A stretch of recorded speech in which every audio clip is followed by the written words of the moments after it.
He is the ugliest and the most weakest virgin until he is expelled from his own party and meets a cute girl. But secretly, he is the most powerful of them all. Long ago, amidst a scene of destruction, a carriage attacked by monsters leaves a helpless girl at their mercy, until a man steps in to defend her. Later, the story's hero, Lost, is invited by a girl to form a group, shocking everyone at the Adventurers Guild of Marmot. The healer, holding a looking for group sign, watches as Narcena confidently displays her skills. Embarrassed, Lost introduces himself as a healer. Amherst, a guild worker, grabs the clueless girl and warns her she's inviting Lost, known as Useless, into her group. He's an orphan from the labyrinth and has been an adventurer since childhood, but never advanced beyond basic healing. Even a group called Lightning Blades recruited and quickly dropped him, leaving him the laughingstock of Marmot. Amherst warns that Narcena will go broke if she relies on Lost, but Narcena confidently pulls out a bag of money. This prompts the guild worker to push her against the wall, warning her not to show off cash in a place full of shady characters lurking around. Narcena gratefully thanks the woman for the advice. Noticing the girl is a newcomer, Amherst offers to help her join a beginner group, but Narcena explains she already decided long ago to team up with the man over there. With that, she approaches Lost again, leaving the guild worker curious about her determination. Amherst hands them the registration form, and while Lost signs, Narcena watches him admiringly, thinking she's finally found the person she's been searching for. When he gives her the form to sign, she's startled, having been deep in thought. After they pay the service fee, Narcena excitedly declares the group formed and extends her hand to greet her new partner. Though Lost doesn't fully understand her enthusiasm, he shakes her hand. The two then head to the Marmot Labyrinth. Along the way, Lost explains no one has reached the end of it, so the final boss is still a mystery. Many sections of the dungeon remain unexplored, offering opportunities for new adventures. Marmot is the largest city with a labyrinth in the region. Narcena wonders if they should head to the dungeon right away since the guild woman suggested starting at the western field. Lost explains that magical energy leaking from the labyrinth causes monsters to appear in several areas around Marmot, like the eastern mountains, northern forest, and southern swamp. Finally, there's the western field, where the creatures are weaker, but the area is so vast that they're hard to find. In contrast, the labyrinth is packed with monsters, and as long as they stick to the early sections, the enemies are easy to handle. After their journey, the duo reach the labyrinth's entrance, with Narcena taking the lead as a martial artist should, leaving the healer Lost in support.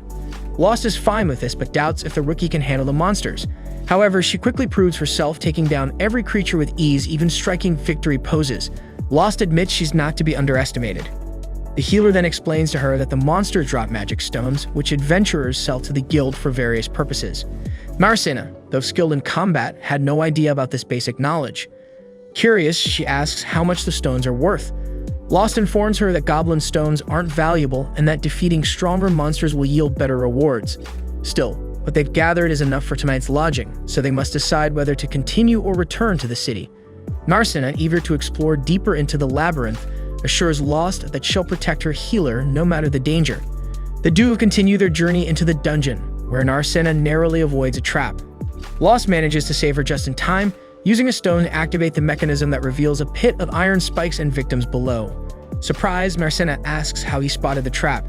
He explains that the block was darker than usual, raising his suspicions. She thought trap detection was a thief's skill, but Lost notes he's learned a few tricks in his years as an adventurer. As they move forward, they encounter an orc, creatures far too strong for this level of a labyrinth. Narcena considers retreating, but Lost insists they can defeat it if they work together. Without hesitation, Narcena charges at the fearsome beast, delivering a powerful spinning kick to its chest. Though it feels like hitting a brick wall, the orc is slower than her, allowing her to dodge its attacks until it slams its club into the ground, sending shards of rock flying, one striking Narcena's arm. The orc then gains the upper hand, pinning her to the wall and preparing for a final blow. Lost steps in at the last moment, defeating the orc with his own sword. Narcena watches in awe, seeing him as a hero saving her just in time, which isn't far from the truth. Shocked, she asks if he's really just a healer. He uses the same excuse, saying he learned to fight after years as an adventurer. Putting that aside, he notices her arm is injured by shards and offers to heal it. Afterward, they collect the magical stone dropped by the orc, which is far more valuable than those from the goblins. Despite already accumulating wealth, Narcena insists on continuing down the labyrinth for tougher challenges, and Lost doesn't object. By late afternoon, they return to the guild with a large haul of magical stones. Amherst is amazed they gathered so much, especially with an orc stone, just from the western field. She accuses Lost of taking the rookie deeper into the labyrinth, but he explains the orc was at the entrance, and Amherst believes him, having heard rumors of strange events in the Marmot dungeon. Since she's not privy to details due to her lower rank, she lets it go and asks if they want to sell the stones. Lost agrees, and Amherst, excited about the commission, rushes to arrange their payment. Marcina is confused by her enthusiasm, so Lost explains that guild employees earn a commission when adventurers sell items to the guild. That's why Amherst is so happy, no longer upset about their disobedience. Since there's no point dwelling on the past, the receptionist hands them their payment, a sum 10 times greater than Lost usually got from his past expeditions. He quickly realizes his old group, the Lightning Blades, have been cheating him. Marcina mutters that the guild should make sure all members get their fair share, but Amherst replies that they only step in if the group pays the fee. Lost decides to let it go, as the Lightning Blades are behind him, and it's time to move on. The team says goodbye to the guild staff while Handsome, a man upstairs, watches Lost leave. Later, while Amherst happily counts her coins like a kid with a birthday gift, Handsome confronts her about placing Lost in a new group. She clarifies it wasn't her choice. Marcina insisted on forming a team with him. Lost then takes Marcina to a tavern where a young waitress greets them, clearly not thrilled to see her friend with another girl. Lost speaks to the waitress's mother, Mary, and book a room. When asked if they want one room or two, Lost confidently says separate rooms. Marcina feels a bit uneasy but quietly admits to herself she would have preferred sharing. They head to their rooms and wish each other good night. As Marcina rests in bed, she remembers her childhood, particularly the day her carriage flipped over on the road and Lost healed her injured arm. That day, she resolved to become an adventurer and team up with the healer, promising that she would always be there to protect him so he wouldn't need to worry. Since then, she's trained intensely to keep that promise, and when she heard Lost had been expelled from his group, she went directly to Marmot to find him. Now that he's part of her team, Marcina feels sad because he doesn't seem to recognize her. She's changed a lot since the girl she once was. On top of that, even though Marcina worked tirelessly, it appears that Lost doesn't really need her support, as he's shown himself to be far stronger than the rumors claimed. Still, she's committed to keeping her promise and staying by the healer's side, as she doesn't understand why people think he's useless when it's obvious Lost has real skill. The next day in a swamp, a group of adventurers faced a 7-headed hydra. The 2 of its heads were already severed. Margulis, the warrior in golden armor, stood at the front, uneasy. Armia, the sorceress, was the most anxious. Their rogue, Siberia, was too injured to keep fighting, while Lost tended to her wounds. Though he couldn't cure the poison, he restored her strength. Siberia mocked Lost as useless, leading Margulis to demand they stop arguing and focus on the battle.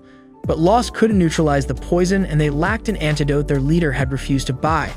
Margulis blamed Lost, but at that moment, the Hydra attacked again. Margulis blocked the blow and urged Armia to cast a spell. Her fireball barely grazed the beast, frustrating Margulis, who called his allies worthless. Unwilling to continue, he retreated, followed by Armia. Lost, carrying Siberia, also withdrew. In the next scene, we flash back to when Margulis expelled Lost from the group. Siberia blamed the healer for their failure, but Lost suggested they were all at fault, having stayed up all night.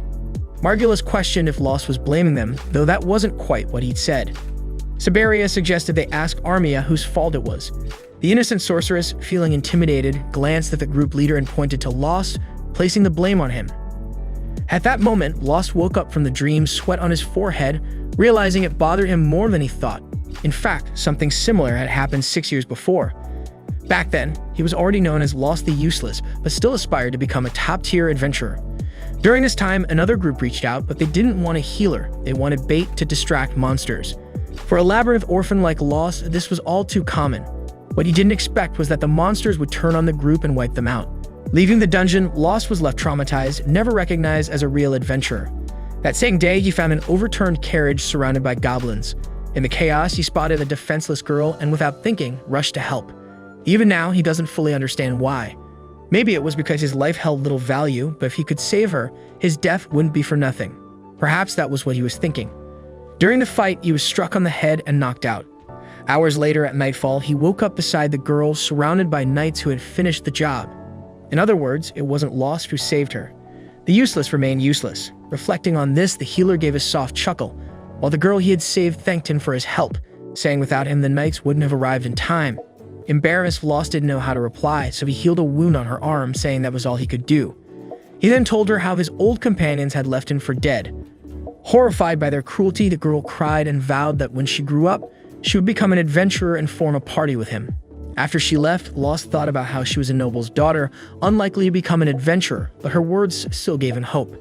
He resolved to try again, training hard and finding a mentor to learn new skills. Eventually, he met the members of the Lightning Blades and joined their group. Looking back, it made sense he would dream of that day. Without the girl's words, he might have quit adventuring for good and never met Marcina. Just then, she knocked on his door, asking if he was awake. When Lost opened it, she invited him to breakfast, and the two set off to eat before heading back to the dungeon to explore even deeper than before. As they continued their journey, they came across a teleportation circle. Lost explained that these aren't common in every labyrinth, suggesting a mage had placed this one after the area was discovered, but little was known about it. Marcina asked if this could transport them elsewhere. Lost explained that while you can enter through one, you need another circle to exit.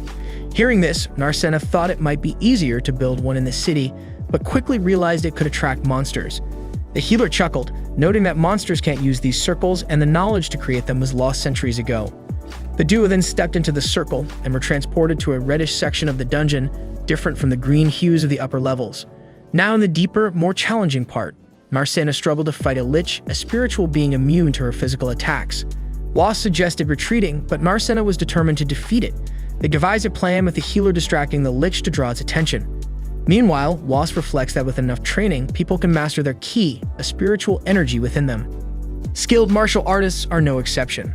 When their fists are wrapped in prana, their punches can destroy even spiritual beings. Using this technique, Narcena lands a blow and defeats the lich. However, despite the victory, she was injured during her first attempt to strike the spirit. Lost uses a healing-boosting item and casts a spell on her, empowered by a magical stone in the item. The guild supplies these stones to artisans who craft special items that adventurers eventually acquire. After being healed, Narcena wonders how much they'll profit from the stone they gained by defeating the lich. Back at the guild, Amherst is again amazed at the number of stones the pair collected and asks them to return often. As they leave at night, Lost remarks he didn't expect such profit from the stones, and Narcena agrees. Suddenly, they see a crowd gathering as two men argue. Lost notes that these disputes have become frequent as adventurers from elsewhere flock to the city. Marcena recalls something Amherst mentioned. Lost finds it bothersome for rule-abiding adventurers and townsfolk, but he brushes it off, saying it's time to celebrate their earnings with a fine dinner. And indeed, the dinner is quite extravagant, with the plates already set. Mary, the tavern owner, asks Lost if he has enough money to cover the meal, and he assures her he does, even asking for a beer. Marcena makes the same request, but Mary's daughter reminds her that they don't serve alcohol to children. Marcena threatens to argue, but Lost agrees it's too early for her to be drinking, so they drop the topic. During the meal, Marcena asks about a strange windowless building, one of many around the city. Lost admits he's curious too, and was surprised to learn that even the workers who built them didn't know their purpose, as the job came through layers of agents. Marcena suggests the real commissioner wanting to stay anonymous, but Lost isn't concerned as long as no harm is done. He does wish they had built a city wall instead. Marcena agrees, knowing the city's vulnerability without defenses like a moat, but she enjoys the open view. Lost warns that it's risky in war as enemies could enter easily, but Marcena isn't worried. She trusts the city's adventurers to handle any threats. Later, after returning home and saying their goodbyes, they each head to their rooms, though Marcena briefly calls to Lost before deciding not to say anything. As she lies alone in her bed, she laments not having expressed once more her desire to share a room with him. Meanwhile, Lost feels satisfied to be part of a group again, even though he doubts he'll ever encounter that young girl again. He believes that thanks to Narcena, he'll be able to continue his adventures for a while longer. The following day, Margulis introduces the latest healer of the Lightning Blades, a woman named Lyra. She greets the group, but the other girls seem less than enthusiastic about the new addition. Siberia refuses to even glance at her, while Armia finds it hard to say anything at all. On the other hand, the leader is overjoyed, confidently announcing that now they'll be able to defeat the Hydra. Meanwhile, an elderly man sitting on a throne asks if the sleeping princess is in the city, and his subordinate informs him that she has joined a group with Lost. Pressed for time, the old man commands his subordinate to dispose of the useless healer. If you're enjoying the journey of this series, please hit that like and subscribe button and turn on that notification bell so you don't miss any updates. All of your support helps me to keep bringing more high-quality recaps.